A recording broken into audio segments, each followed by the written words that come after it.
ರಾಜಕಾಲುವೆ ಅಕ್ರಮ ಸಕ್ರಮವು ದೀಪಾವಳಿ ಗಿಫ್ಟ್ ಅಂತೆ. ಪ್ರಜೆಗಳ ರಾಜ್ಯದಲ್ಲಿ ರಾಜಕಾರಣಿಗಳ ದರ್ಬಾರ್. ಚುಕ್ಕಾಣಿ ಹಿಡಿಯಲು ಹಲವು ತಂತ್ರಗಳು. ಅದೇ ತಂತ್ರಗಳು ವಿಫಲವಾದರೆ ಆಡಳಿತಕ್ಕೆ ಬಂದ ಮೇಲೂ ತಮ್ಮ ಹೊಸ ಯೋಜನೆಗಳನ್ನ ಜಾರಿ ಮಾಡುವುದು ಈ ಸರ್ಕಾರದ ವಾಡಿಕೆಯಾಗಿರುತ್ತದೆ.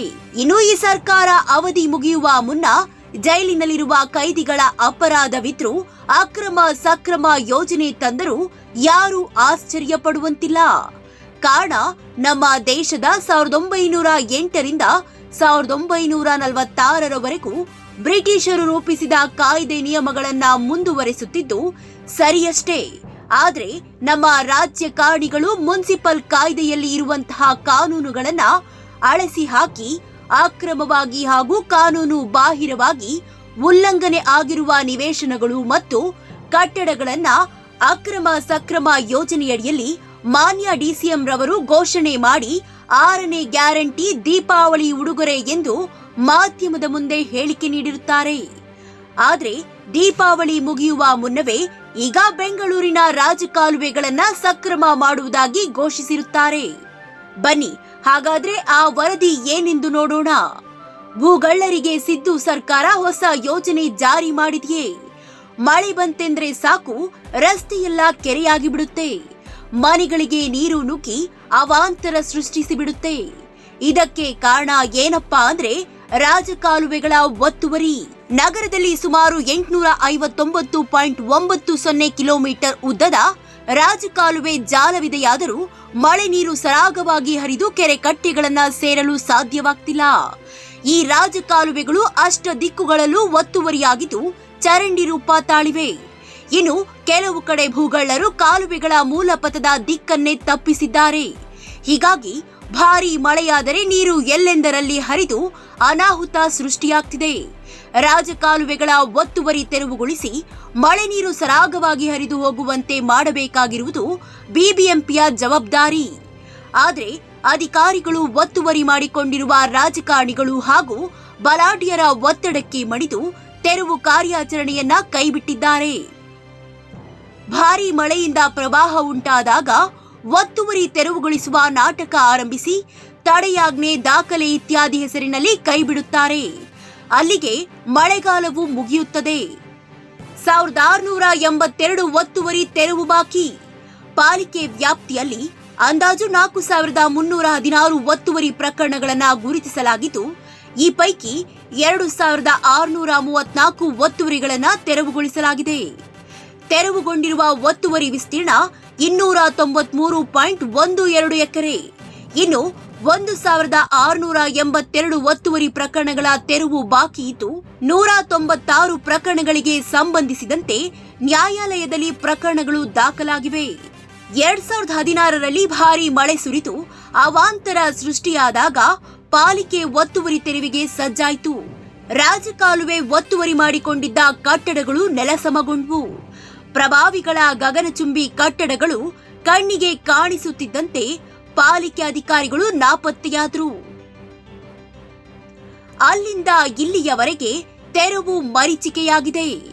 ಇನ್ನು 859.90 ಕಿಲೋಮೀಟರ್ ಉದ್ದದ ರಾಜಕಾಲುವೆ ಪೈಕಿ ಅಭಿವೃದ್ಧಿಪಡಿಸಿರುವ ಸುಮಾರು 500 ಕಿಲೋಮೀಟರ್ ಉದ್ದದ ಕಾಲುವೆಗಳಲ್ಲಿ ತುಂಬಿರುವ ಹೂಳು ತೆರವುಗೊಳಿಸಲು ಕೋಟಿ ಕೋಟಿ ವೆಚ್ಚ ಮಾಡಲಾಗುತ್ತಿದೆ. ಪ್ಯಾಕೇಜ್ಗಳ ರೂಪದಲ್ಲಿ ಗುತ್ತಿಗೆ ನೀಡಲಾಗ್ತಿದ್ದು ಹೂಳು ಎಲ್ಲಿ ತೆರವುಗೊಳಿಸಲಾಗಿದೆ ಎಂದು ಗೋಚರಿಸುವುದೇ ಇಲ್ಲ. ಎಲ್ಲೆಲ್ಲಿ ಕಾಮಗಾರಿ ಆರಂಭಿಸಲಾಗಿದೆ, ತೆರವುಗೊಳಿಸಿದ ಹೂಳನ್ನ ಎಲ್ಲಿ ಹಾಕಲಾಗುತ್ತಿದೆ ಎಂಬ ಮಾಹಿತಿ ನಿಗೂಢವಾಗಿಯೇ ಉಳಿದಿದೆ. ಬಡವರ ಮೇಲೆ ಬುಲ್ಡೋಸರ್ ಬಿಡುವ ಸರ್ಕಾರ ಸಿರಿವಂತರ ಮನೆಗಳು ಹಾಗೂ ಮಳಿಗೆಗಳನ್ನ ಕಂಡ್ರೆ ಬಾಲ ಮುದುರಿಕೊಂಡು ಬಿಡುತ್ತೆ. ಇದೀಗ ಭೂಗಳ್ಳರಿಗೆ ಸರ್ಕಾರ ದೀಪಾವಳಿ ಗಿಫ್ಟ್ ಕೊಟ್ಟಿದೆ. ರಾಜಕಾಲುವೆ ತೆರವುಗೊಳಿಸುವ ತಾಕತ್ತಿಲ್ಲದ ಸರ್ಕಾರ ರಾಜಕಾಲುವೆ ಬಫರ್ ಝೋನ್ಗಳನ್ನೇ ಕಡಿತ ಮಾಡಿಬಿಟ್ಟಿದೆ. ಒತ್ತುವರಿಯನ್ನು ಸಕ್ರಮ ಮಾಡಿಬಿಟ್ಟಿದೆ. ಮೊದಲು ಏನಿತ್ತು ಅಂದ್ರೆ ಕಾಲುವೆಯ ಮಧ್ಯಭಾಗದಿಂದ ಅಳತೆ ತೆಗೆದುಕೊಳ್ಬೇಕಿತ್ತು. ಆದ್ರೆ ಕೆಲವು ಕಡೆ ಕಾಲುವೆ ವಿಶಾಲವಾಗಿರುತ್ತದೆ, ಕೆಲವು ಕಡೆ ಸಣ್ಣದಾಗಿರುತ್ತದೆ. ಆದ್ರಿಂದ ಈಗ ಎಡ್ಜ್ನಿಂದ ಅಳತೆ ತೆಗೆದುಕೊಳ್ಳಲಾಗ್ತಿದೆ. ಇಲ್ಲಿ 3 ಮಾದರಿಯ ರಾಜಕಾಲುವೆಗಳಿವೆ. ಒಂದಕ್ಕೊಂದು ಅದು ಭಿನ್ನವಾದ ಬಫರ್ ಝೋನ್ಗಳಿವೆ. ಇದೀಗ ಎಲ್ಲ ಮಾದರಿಯ ರಾಜಕಾಲುವೆಯ ಬಫರ್ ಝೋನ್ ಅನ್ನ ಅರ್ಧಕ್ಕರ್ಧ ಕಡಿತ ಮಾಡಲಾಗಿದೆ.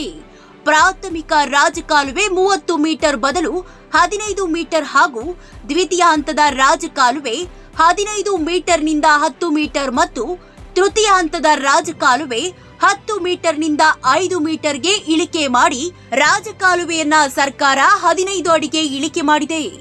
ಆದ್ರೆ ಇದು ಅವೈಜ್ಞಾನಿಕ.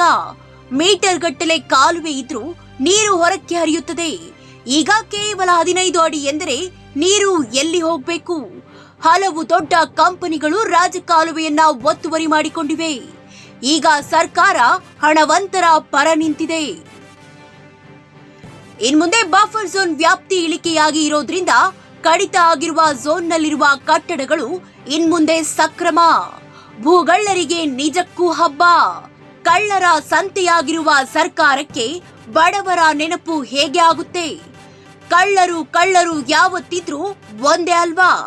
ಈ ಹಿಂದೆ ಬೆಂಗಳೂರು ನಗರದಲ್ಲಿ 1970ರಲ್ಲಿ 16 ಲಕ್ಷ ಜನಸಂಖ್ಯೆ ಇದ್ದು, ಹಾಗೆಯೇ 1991ನೇ ಇಸ್ವಿಯಲ್ಲಿ ಜನಸಂಖ್ಯೆ ಸುಮಾರು 41.3 ಲಕ್ಷಗಳಿದ್ದು, ಇವತ್ತಿನ ಜನಸಂಖ್ಯೆ ಸುಮಾರು 1.44 ಕೋಟಿ ಜನರು ವಾಸಿಸುತ್ತಿದ್ದು, ಅದರಲ್ಲೂ ಈಗ ಜಿಬಿಡಿ ಯೋಜನೆಗೆ ಜಾರಿಗೆ ತಂದಿದ್ದು, ಈ ಎಲ್ಲಾ ಪ್ರದೇಶವನ್ನ ಒಟ್ಟುಗೂಡಿದರೆ ಹತ್ತತ್ರ ಸುಮಾರು 2 ಕೋಟಿ ಜನಸಂಖ್ಯೆ ಇರುವ ಅಂದಾಜು ಇರುತ್ತದೆ. ಲಕ್ಷಗಟ್ಟಲೆ ವಾಹನಗಳು ಹಾಗೂ ಜನರನ್ನ ಗಮನಕ್ಕೆ ತೆಗೆದುಕೊಂಡು ರಸ್ತೆಗಳ ಅಗಲೀಕರಣ, ಹೊಸ ಬಡಾವಣೆಗಳ ನಿರ್ಮಾಣ, ಇಂತಹ 10 ಹಲವು ಯೋಜನೆಗಳು ಮೇಲ್ಸೇತುವೆ ಹಾಗೂ ಸುರಂಗ ಮಾರ್ಗಗಳನ್ನ ನಿರ್ಮಿಸಲು ಒಳಗೊಂಡಂತೆ ತಮ್ಮ ಆಯವ್ಯಯದಲ್ಲಿ ಕೋಟ್ಯಂತರ ರೂಪಾಯಿ ನಿಗದಿಪಡಿಸುತ್ತಾರೆ.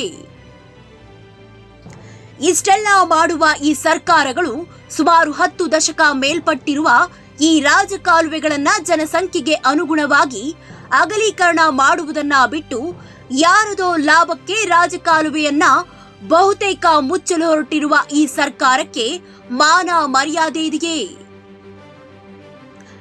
ಹಾಗೆಯೇ ವಿರೋಧ ಪಕ್ಷದವರಿಗೂ ರಾಜಕಾಲುವೆ ಮೇಲೆ ಕಾಳಜಿ ಇರುವುದಿಲ್ಲ. ಮಾನ್ಯ ಸಿದ್ದರಾಮಯ್ಯನವರೇ, ಈಗಾಗಲೇ ರಾಜಕಾಲುವೆ ಮೇಲೆ ಒತ್ತುವರಿ ಆರೋಪದ ಮೇಲೆ ನಿರ್ಗತಿಕರ ಮನೆಗಳನ್ನ ಕೆಡವಿರ್ತೀರಿ. ಈ ಹೊಸ ಯೋಜನೆಯಿಂದ ಆ ನಿರ್ಗತಿಕರಿಗೆ ಮನೆ ಕಟ್ಟಿಸಿಕೊಡಲು ಸಾಧ್ಯವೇ ಎಂಬ ಪ್ರಶ್ನೆಯು ನಮ್ಮ ಮಾಧ್ಯಮದಾಗಿರುತ್ತದೆ.